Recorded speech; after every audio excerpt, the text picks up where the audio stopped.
এই দেখুন, আজ আমি রসুন মাংস রান্না করব। এতে পেঁয়াজ দেবো না, শুধু রসুন দিয়ে মাংস রান্না করব।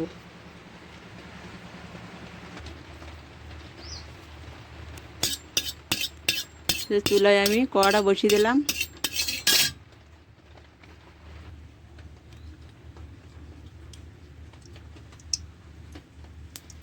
এই যে তেল দিলাম, দেখেন খুব বেশি তেল দেয়নি।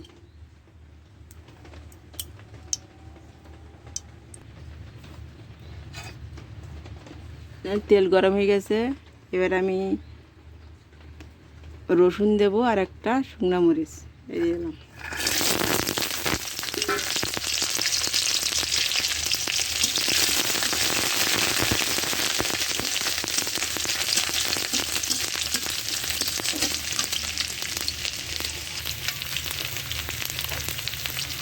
একটু লবণ দিলাম।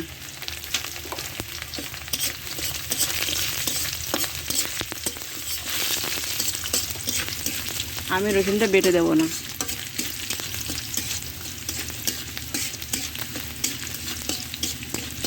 রসুনের কোয়াগুলো ছেড়ে ছেড়ে নিচ্ছি। আসলে রসুনের কোয়া আস্ত দিয়ে মুরগির মাংস রান্না করব।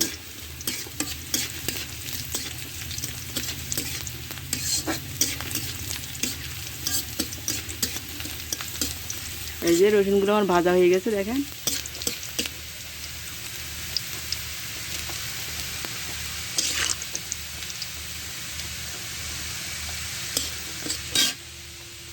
এই যে এতে সামান্য একটু আমি মাংসের মশলা দিয়েছিলাম, মুরগি গন্ধটা যেন না করে, না গন্ধটা যেন না লাগে, এই জন্য হালকা একটু মুরগি মাংসের মশলা দিয়েছি। এছাড়া আমি এতে লবণ, ঝাল, হলুদ কিছুই দিইনি। এবারে আমি কড়াইতে দেবো।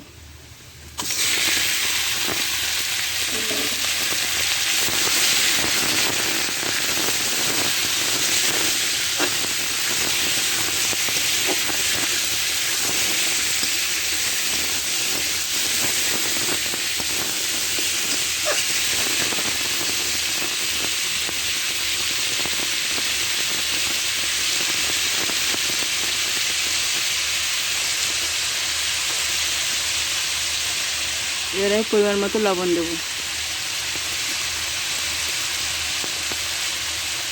লবণ দিলাম।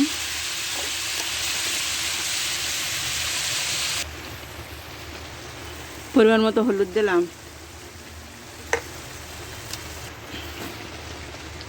শুকনা মরিচের গুঁড়া দিলাম।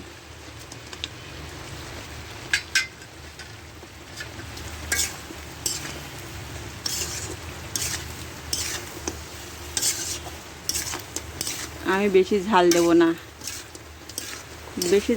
না, এটা সব ধরনের সব শ্রেণীর মানুষই খেতে পারবে। মনে করেন যারা কম মাংসের পাক খেতে পারে না বেশি, তারা খেতে পারবে এই তরকারিটা। যারা রুগী মানুষ, অপারেশনের রুগী, তারা এই হালকা তেল এবং শুধু রসুন দিয়ে রান্না, অল্প ঝাল, সেটা ওরা খেতে পারবে। অপারেশনের রুগী তারা খেতে পারবে, আর অসুস্থ মানুষ যারা, তারা এই তরকারিটা খেতে পারবে। আমি তাদের জন্য এই তরকারিটা বানালাম।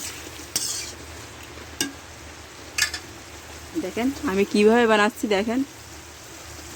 আপনারা ঘরে প্রত্যেকে এভাবে রান্না করবেন।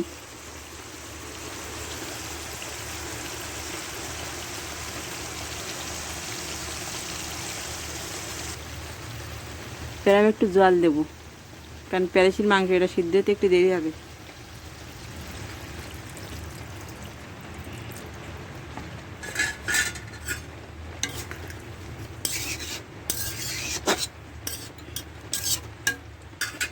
এবার আমি ঢেকে দেব 15 মিনিটের জন্য। এখানে জিরে নিয়েছি, এক কালো জিরা নিলাম।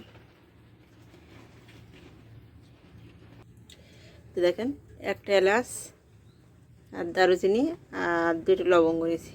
এর কালো জিরা এর সাথে একসাথে বেটে নেব।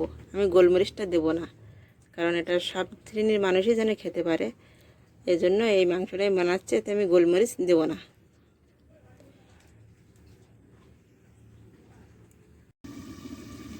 এবার আমি 15 মিনিট পরে ঢাকনিটা উঠাবো।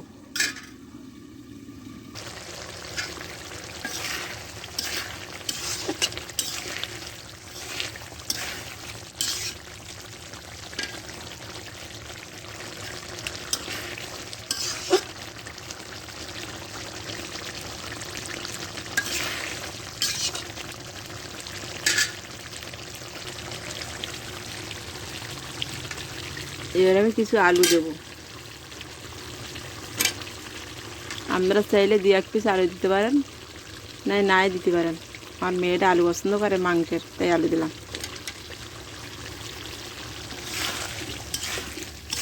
আলু দিলে যে মাংসের আমি যে বলছি, এই মাংসটা অপারেশনের রুগীও খেতে পারবে। এই মাংসে আলু দিয়েছি। এই আলুটা মাংসের গাঁট থেকে, হাড় থেকে তেল, ছাল থেকে যে তেলগুলো বেরিয়েছে সেই আলুতে কেটে দেবে ওই তেলগুলো। এই জন্য আলু দিলাম।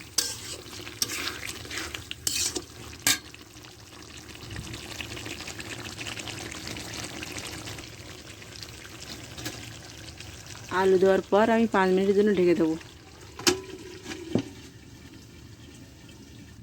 এই দেখেন বেটে রেখেছি। এই কালো জিরা দিয়েছি।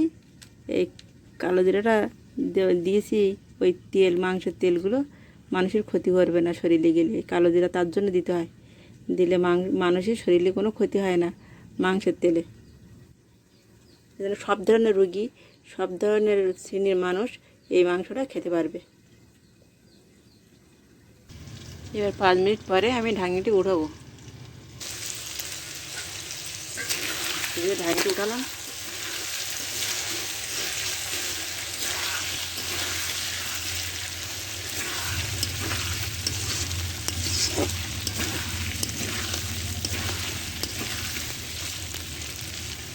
এই যে আলুটা সিদ্ধ হয়ে গেছে।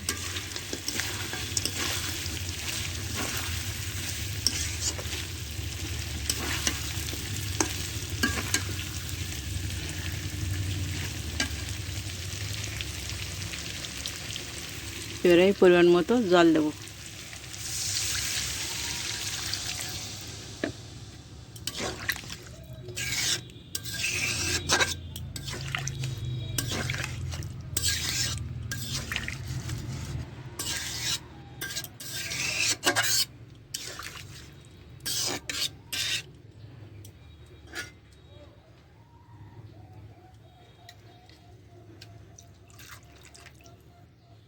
আমি ঝোলটা একটু বেশি রাখবো।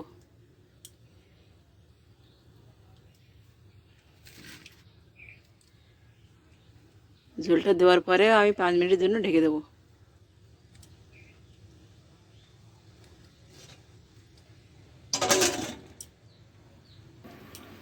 কারেন্টটা চলে গেছে। এবারে আমি 5 মিনিট পরে উঠাচ্ছি।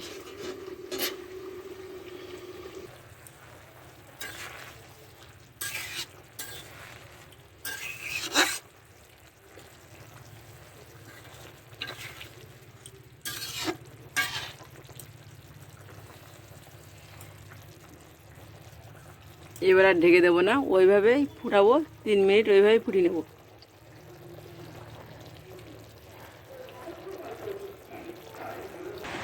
এর আমি বেটে রেখেছিলাম জিরা, কালো জিরা আর গরম মশলা, সেটা এবার দেবো।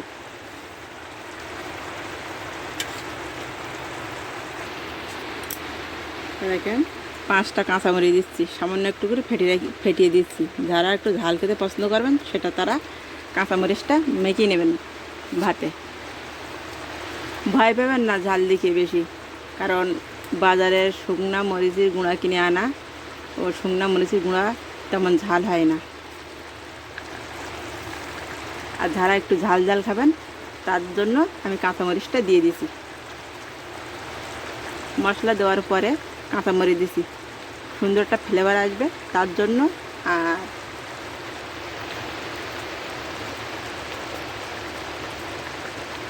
আমি মশলাটা দেওয়ার পরে আমি 2 মিনিট ঢেকে দেবো।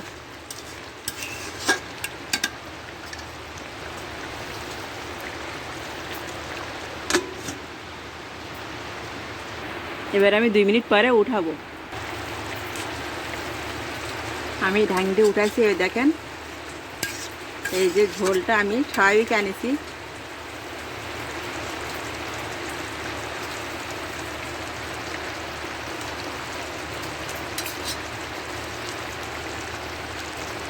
এবার আমি শসা কেটে রেখেছিলাম, চাকা চাকা করে শসাটা দেবো। দেখেন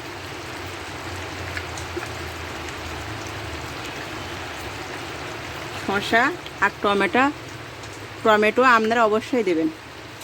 টমেটোটা আমার বাড়িতে নেই, তাই আমি দিতে পারছি না। আপনারা অবশ্যই টমেটোটা দেবেন, আর 2টা পেঁয়াজ দাগা করে কেটে দেবেন। এবার আমি শসাটা দেওয়ার পরে 1 মিনিটের জন্য ঢেকে দেবো। এর ফ্লেভারটা খুব সুন্দর আসবে। দেখেন মাংসের তরকারিটা আমার রেডি হয়ে গেছে, এবার নামিয়ে নেব। এই দেখুন তরকারিটা আমি নামিয়ে রাখছি। এভাবে রান্না করবেন, সব শ্রেণী মানুষই এই তরকারি খেতে পারবে। আপনারা ভুলবেন না এই শসাটার উপরে একটু টমেটো দিয়ে নেবেন। এই দেখুন,